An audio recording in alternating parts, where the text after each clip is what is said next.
நித்திலன் சுவாமிநாதனோட இரண்டாவது படைப்பா VGS 50 release ஆன மகாராஜா படத்தோட ரிவ்யூ தான் இந்த வீடியோல பார்க்க போறோம். லட்சுமி எங்கள் வீட்டு சாமி சார். என் பொண்ணு கேம்ப்லேருந்து வந்தோடனே லட்சுமி எங்கே தான் சார் கேட்பேன். எப்படியாவது கண்டுபிடிச்சி கொடுங்க சார். ஓகே, இந்த படத்தோட ஒன்லைன் என்னன்றத ஃபர்ஸ்ட் பார்த்துருவோம். ராம்கின்ற சலூன் கடையில வேலை செய்யற மகாராஜோட பொண்டாட்டி, அதான் நம்ம விஜிஎஸோட பொண்டாட்டி, ஒரு லாரி ஆக்சிடென்ட்ல இறந்துடுறாங்க. அது எப்படிப்பட்ட ஆக்சிடென்ட்னா, ரோடு மேல அவங்க வீடு இருக்கும், அந்த ரோட்ல போன லாரி அந்த வீட்டு மேல மோதி மகாராஜோட ஒய்ஃப் இறந்திருப்பாங்க.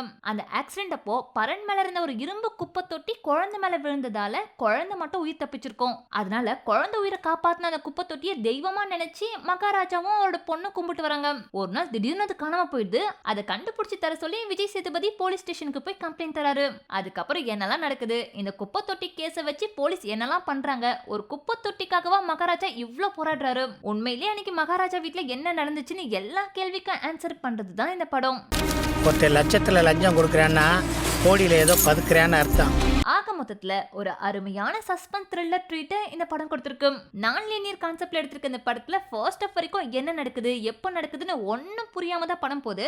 அதுக்குன்னு போர் அடிக்கிற மாதிரி எல்லாம் எடுத்து வைக்கல. ஒவ்வொரு கேரக்டரையும் எக்ஸ்பிளைன் பண்ணி செகண்ட் ஹாஃப்க்கு தேவையான மொத்த முடிச்சுகளையும் ஃபர்ஸ்ட் ஹாஃப்ல போட்டு விட்டுருக்காங்க. அந்த முடிச்சுகளை அப்படியே ஒவ்வொன்னா அவுத்து செகண்ட் ஹாஃப்ல என்ன சஸ்பென்ஸ்ன்றத ரிவீல் பண்றாங்க. அதுவும் செகண்ட் ஹாஃப்ல லாஸ்ட் ஒரு half an hour அவ்வளவு ஃபாஸ்டா போகுது. குரங்கு பொம்மை படத்திலே நம்ம நித்திலன் நான் லீனியர் கான்செப்டை யூஸ் பண்ணி ஒரு நார்மலான ஸ்டோரியை எந்த அளவுக்கு சஸ்பென்ஸோட எடுக்க முடியுமோ அந்த அளவுக்கு எடுத்திருப்பாரு. அதே மாதிரி இந்த படத்துலயும் சாதாரண கதையில சஸ்பென்ஸ் த்ரில்லர் பிளஸ் நான் லீனியர் என்ற ரெண்டு கான்செப்ட் இறக்கி விட்டு தெரிக்க விட்டுருக்காரு.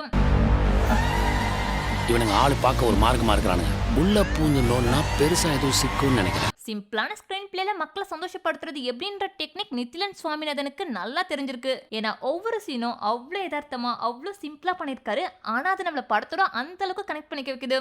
எக்ஸாம்பிளுக்கு போலீஸ் ஸ்டேஷன் சீன்ல கூட பாத்தீங்கன்னா மகாராஜா நேரா போலீஸ் கிட்ட போய் என் லட்சுமி திருநங்க மேல எஃப்ஐஆர் போடுங்கன்னு சொல்வாரு. அதுக்கு டென்ஷனான போலீஸ் மகாராஜாவை சப்புன்னு ஒரு அற விடுவாரு. அந்த சீன்ல பாத்தீங்கன்னா ரொம்ப யதார்த்தமா இருக்கும்.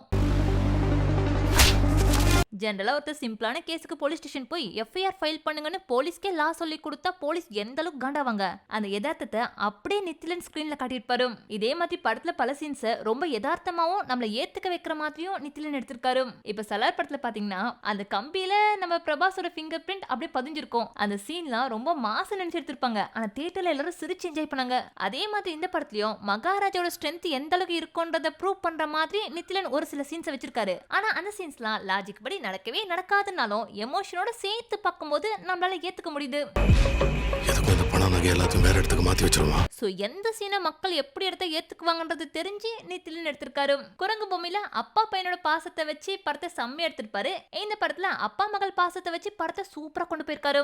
ஆக மொத்தத்துல கேப் எடுத்து வந்தாலும் நம்ம மனசுல கப்புன்னு இடம் பிடிக்கிற மாதிரி ஒரு படத்தை நித்திலன் கொடுத்திருக்காரு. அதுக்கப்புறம் இந்த படத்துல நம்ம கிரெடிட்ஸ் கொடுக்க வேண்டிய ஒரு முக்கியமான கை யாருன்னா நம்ம லோக்கியோட செல்ல பிள்ளை எடிட்டர் பிலோமின் ராஜ். நம்ம நித்திலன் பிரசன்ட் பாஸ்ட் எல்லாத்தையும் கவர் பண்ணி ஒரு சூப்பரான படம் எடுத்து வச்சிருந்தாலும் அதை நீட்டா எடிட் பண்ணி நம்மளுக்கு புரியுற மாதிரி கன்வே பண்ண பெருமை எடிட்டர் பிலோமின் ராஜே சேரும். டைரக்டர் மனசு அறிஞ்ச எடிட்டர் கிடைச்சா ஒரு படம் எவ்வளவு அழகா வரும்ன்றதுக்கு எடுத்துக்காட்டு தான் இந்த படம். நம்ம நித்திலன் லோக்கி மாதிரி யூனிவர்ஸ் கிரியேட் பண்ணலனாலும் குரங்கு பொம்மை படத்துல இருந்து பல கேரக்டர்ஸை இந்த படத்துக்கு யூஸ் பண்ணிருக்காரு.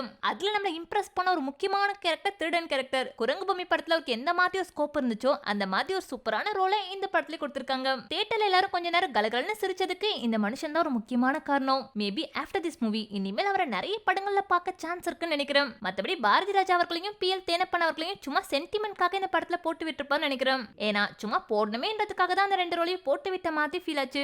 அதுவும் பாரதி ராஜா அவர்கள் ரோல்ல பார்க்கும்போது குரங்கு பொம்மை படத்துல அந்த மனுஷனுக்கு எந்த மாதிரி ரோல் கொடுத்திருப்பீங்க, இந்த படத்துல ஒப்புக்கு சப்பனா கூட்டு வந்து உட்கார வச்சிருக்கீங்களேன்னு ஃபீல் ஆச்சு.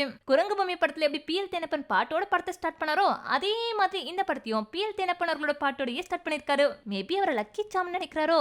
மியூசிக் டைரக்டர் கூட குரங்கு பொம்மை படத்துக்கு யூஸ் பண்ண அதே மியூசிக் டைரக்டர் ஆஜனிஷ் லோக்நாத் தான். நித்திலன் அவர் மேல வச்சிருந்த நம்பிக்கை காப்பாத்துற மாதிரி அவரோட வேலையை சிறப்பாவே செஞ்சு கொடுத்திருக்காரு. பாட்டு பொறுத்த வரைக்கும் தாயே தாயேன்ற ஒரே ஒரு பாட்டு தான் இந்த படத்துல. அது கேட்க ஓரளவுக்கு நல்லாவே இருந்துச்சு. மத்தபடி பேக்ரவுண்ட் BGM செம்மையா இருந்துச்சு. சினிமாட்டோகிராஃபியை பொறுத்த வரைக்கும் நல்லாவே பண்ணியிருந்தாங்க. பெருசா குறை சொல்ற மாதிரிலாம் ஒன்றும் இல்லை. ஆனா படத்தோட ஃபர்ஸ்ட் சீன்ல அந்த சலூனை காட்டும் போது கேமரா ஷேக் ஆனது நல்லாவே தெரிஞ்சது. அதுக்கப்புறம் கிளைமேக்ஸ் சீன்ல ஒரு ஷாட் இருக்கும். அதுல சினிமாட்டோகிராஃபி ஆகட்டும் டேரக்டரோட கிரியேட்டிவிட்டி ஆகட்டும் ரெண்டுமே சூப்பரா இருந்துச்சு. தியேட்டர்ல அந்த சீனை நிறைய பேர் கிளாப் பண்ணி என்ஜாய் பண்ணாங்க. அதே மாதிரி இன்டர்வெல் அப்பவும் விஜய்ஸோட மாசான லுக்கா அவ்வளவு சூப்பரா ஸ்கிரீனிங் பண்ணியிருந்தாங்க.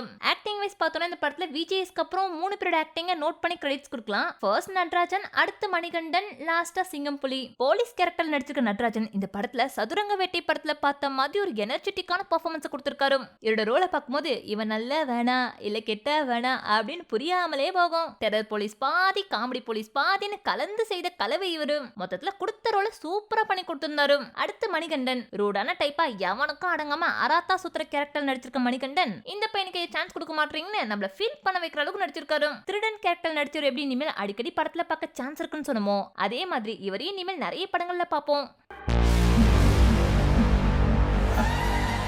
இவனுங்க ஆளு. அடுத்து சிங்கம் புலி. வெள்ளந்தியாவே நடிச்ச நம்ம சிங்கம் புலிக்கு இந்த படத்துல வேற மாதிரி ஒரு ரோல் கொடுத்திருக்காங்க. அந்த ரோலை சிறப்பா பண்ணிருக்காரு. இந்த மனுஷனுக்கு இப்படிலாம் கூட நடிக்க வருமா அப்படின்னு ஒரு சந்தேகம் வருதுன்னா பாத்துக்கோங்களேன்.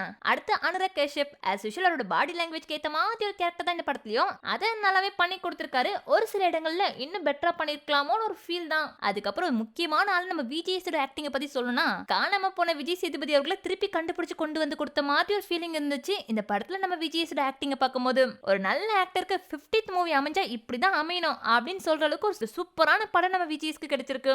அதுக்கேத்த மாதிரி விஜய்ஸ் இந்த படத்துக்காக அம்பட்டு உழைச்சிருக்காரு. பாஸ்ட் அண்ட் பிரசன்ட் ரெண்டுலயும் விஜய்ஸோட பாடியில அவ்வளோ சேஞ்சஸ், லுக்ல சரி, வெயிட் கெயின்ல சரி, ஆக்டிங்ல சரி, எல்லாத்துலயும் அவ்வளோ சேஞ்ச் ஓவர் காட்டியிருக்காரு. அவர் எந்த அளவுக்கு இந்த படத்துக்கு உழைப்ப போட்டிருப்பாருன்றது பார்க்கும்போதே தெரியுது. 50th மூவி ஒரு மாசான படமா இருக்கணும் தான் மேக்ஸிமம் ஆஃப் ஹீரோஸ் நினைப்பாங்க. ஆனா மாசெல்லாம் தூக்கி ஓரம் கட்டிட்டு மக்களுக்கு பிடிச்ச படமா தன்னோட 50th மூவி இருக்கணும்னு சொல்லிட்டு விஜய்ஸ் இந்த படத்தை சூஸ் பண்ணதுக்கே ஒரு ஹேட்ஸ் ஆஃப். அதுவும் விஜய்ஸோட கேரக்டர் நித்திலன் அவ்வளோ சூப்பரா டெவலப் பண்ணிருக்காரு. டைரக்டர் ஆசைப்பட்டதுக்கு அப்பாற்பட்ட ஒரு அவுட்ஸ்டாண்டிங்கான பெர்ஃபார்மன்ஸையும் விஜய்ஸ் கொடுத்திருக்காரு.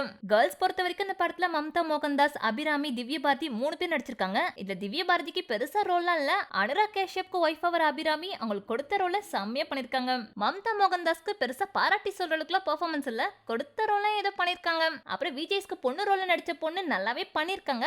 1-2 இடத்துல மட்டும் ஓவர் ஆக்டிங் போட்டு விட்ட மாதிரி ஒரு ஃபீலிங்.